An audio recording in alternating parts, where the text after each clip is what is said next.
So you're out. You're no longer one of Jehovah's Witnesses, but your parents or someone you care about is. They're still in. And you're actually not fully shunned. So you still have interaction with these people. Maybe you're a fader. You faded. And so they're not shunning you. And you have this family around you. So one of the things that people seem to struggle with the most, and I think one of the things that keeps people the most stuck oftentimes, is keeping toxic relationships with people who aren't really good for them. And our family can be one of those things. A lot of times when we really sit down and look at it, when we look at our families, what we're seeing is who we wish they were and not who they really are. If we step back and we take the 1,000-foot view and we start looking at who they really are, a lot of times, not always, but a lot of times, and I would posit most of the time, because I think you have to have a certain level of toxicity in order to be one of Jehovah's Witnesses, to be in that environment. These people oftentimes, even though we love them, are not good for us. So how do you handle that? How do you handle a person who is constantly pushing you to come back and to maybe indoctrinate your own children? Or maybe they don't approve of your new lifestyle, so they make cutting remarks. There's a lot of passive aggression that gets displayed in these relationships. What do you do? What do you do when you have a relationship with someone who does not respect who you are, and honestly probably looks down on you for who you are, for what you do, and thinks that you, in turn, should actually be just like them? And when I just said that, I'm sure you realized how unhealthy that sounds, didn't you? But maybe that's your life. Maybe that's where you find yourself. Maybe you have these parents. I'm just going to use that as an example because it's one that comes up the most. You have these parents, and your mom and dad, you love them, but they're not treating you well. That's the honest truth. So what it really comes down to, it's a matter of boundaries. And so if you want to have better things, if you want to have a life that, in a relationship with these people that's healthy, you're going to have to instill some boundaries. And a boundary is where they end and you begin. You're two separate people. This is an issue that is difficult because a lot of these relationships were formed inside the cult, which is very narcissist and codependent driven, where the codependent is completely enmeshed in the narcissist, and the narcissist is always enmeshed in the codependent trying to control them. They're trying to control the codependent is trying to save or help or just not make mad. Narcissist, always catering to their whims. So it comes down to boundaries. So let's talk about boundaries in this situation. What might a boundary sound like? Mom, Dad, I don't think we can talk about this particular subject, probably religion or Jehovah's Witnesses, anymore. I love you, but this one subject, when we talk about it, all it does is cause strife. It causes, and so why would we want to talk about that, right? So let's talk about the things we can talk about, the things that we love, the things that we share common interests in. Let's talk about that. And when you install a boundary comes with a consequence. This is the same with your children. Don't run out in the street. If you run out in the street, you're going to get in trouble. Of course, it needs to be more specific than just in trouble. So, let's see. If you lie to me, then you're grounded for a week, let's say. Okay? So the boundary is, I expect truth, and if I don't get it, then you're grounded for a week. So with your parents, what's that look like? If you can't respect my boundary here, which is that we not talk about this particular aspect of life together anymore. We can talk about anything else. There's one thing I'm saying maybe we probably shouldn't talk about, and because it makes me feel uncomfortable. And honestly, that alone is valid. It doesn't matter how they feel. They can love to talk about it all they want, but if it makes you feel uncomfortable, you're setting a boundary. I'm uncomfortable with this conversation, and I'm not going to have it anymore.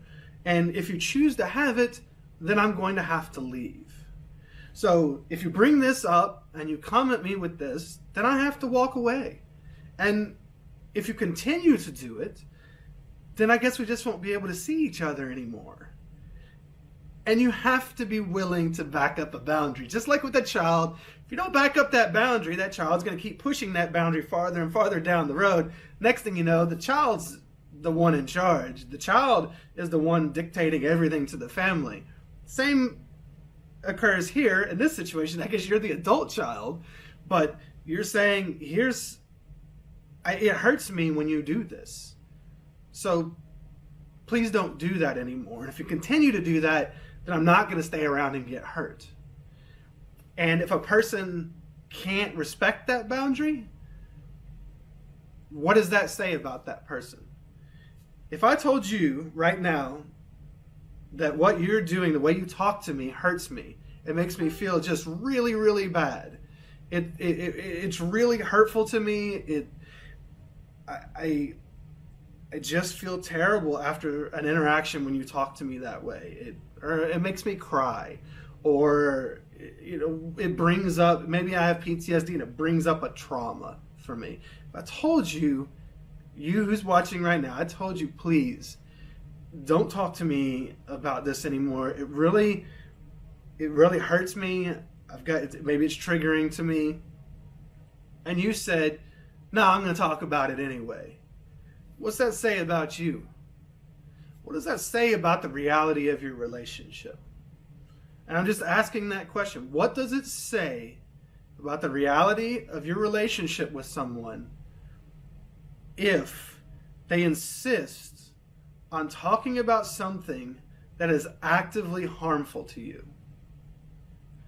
And I think that really says it all. Just think about that. What does it say? The people who are treating you a certain way and it's harmful to you. Where could you install a boundary? How could you go about installing it? And what are you willing to do if they refuse to respect your boundary? And what you are willing to do revolves highly around how much you respect yourself.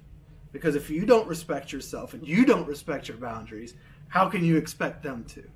Right? So, how much do you respect yourself? And how much disrespect from others are you willing to take on? And that's a question that only you can answer. Nobody can tell you you must say, well, if you continue to come at me with and preach to me, then I'll never see you again. Certainly valid. Certainly a valid thing to do. You keep going down this path and, this is toxic and I'm going to have to walk away. I still love you. I still talk to you. I'm not going to shun you, but I'm not going to come over here to your house just to get berated, or I'm not going to let you see my kids so that you can try to indoctrinate them against me, or whatever the case may be. This is your chance to speak in strength, and it's up to you where you're going to draw that line, and how strong you can be with it is going to be a reflection a lot of times of how you feel about yourself and what you truly feel you deserve. So that's a much wider issue. But when it comes to how to deal with family or friends who are pushing on you, pushing their beliefs on you, it comes down to boundaries. What are you willing to tolerate? And then wherever that line is, and you express it, what is the result of them crossing that boundary? I mean, honestly, I remember with my own parents, there was a time where we got to a place before we actually left the witnesses that we just didn't talk about witness things. And I had never expressed a boundary on that, but I made it so uncomfortable because my parents would bring up things and I would react to them in a way that they didn't like, that they actually approached me with the boundary my mom did, which was fine. That's what I wanted. I didn't myself at the time, I guess I didn't have the language to say to them, hey, we need to quit talking about this. But I, through my reactions, showed that this isn't a good place, and they didn't like my reactions. So, that's another way to kind of do it, but that's a much more passive-aggressive way. It would be much healthier if you can sit down and say and decide today. While you're watching this video, when you get off, you came to watch it probably because there's somebody in your life you're thinking of. What is it they're doing? How does it make you feel? What is the line that they shouldn't cross? Where are they crossing a line with you? And what are you willing to do to enforce the boundary if they cross that line?